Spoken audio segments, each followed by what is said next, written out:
لهذا لومړی انسان باید خپل ځان فکر وکړي، خپل ځان ته انداره کشي په ما کې کم عیب دی. داسې دوست حقیقي دوست ته ووایه، داسې دوست لکه انداره د ځان دپاره تلاش کړه. په انداره کې نبي علیه الصلوة والسلام مشابهات ورکړي دي. المؤمن مرات المؤمن، مؤمن د مؤمن انداره ده. په انداره کې الله څومره خوبه ایسي. یوه خوبي د انداره دا ده چې کله ته مخامخ ورته ودرېدې ستا عیبونه درښیي.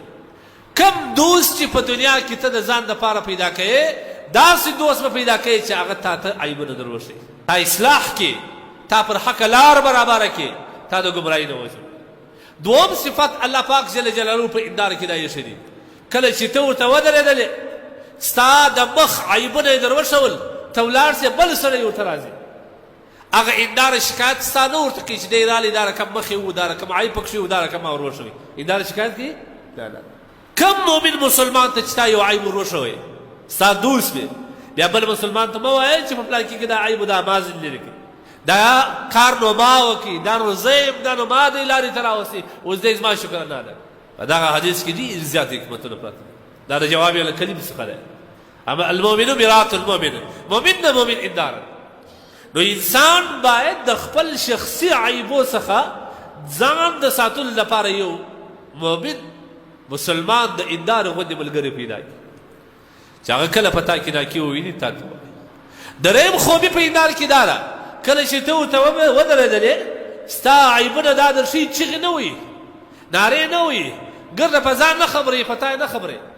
ته به هم د ځان دپاره داسې مؤمن دوست پیدا کوې چې هغه تا ته په غوږ کې عیب وښیي او بیا چغې و بغارې و ټول زمانه انسانان په تا باندې خبر نه کوي. انسان د هدایت دپاره مهم شی دا دی چې لومړی سړی خپل ځان اصلاح کړي. د ځان د اصلاح لپاره مهم شی دا دی چې په زمانه کې په دنیا کې ته داسې مصلح مؤمن مسلمان دوست ولرې چې هغه وار په وار باندې موقع پر موقع باندې ستا عیبونه تا ته ښکاره کوي او په غوږ کې درته وایي چې مه کوه ورور جان دا ستا د هلاکت ذریعه ده. اوس خو دوستي پر کوم خوا روان شو، ټول دوستیان یې انډیوالي او ملګرتیا چې کوم دی د هدف دپاره. که پیسې در باندې درلودې بیا دی تا ته هر څومره چې د عیبو ډکې دی تا ته خاندي، نه نه دا درواغ وایي، هر چا چې ته هېڅ شی په تا کې نشته، دا دښمن دی.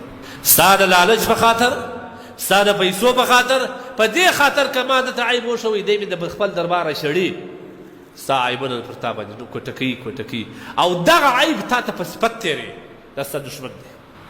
نن انډیوالي همدغه رقم دی.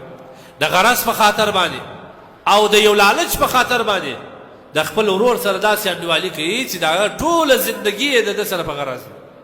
د اگر د عمر چې انسان خاندي دا حقیقي دوست نه دی.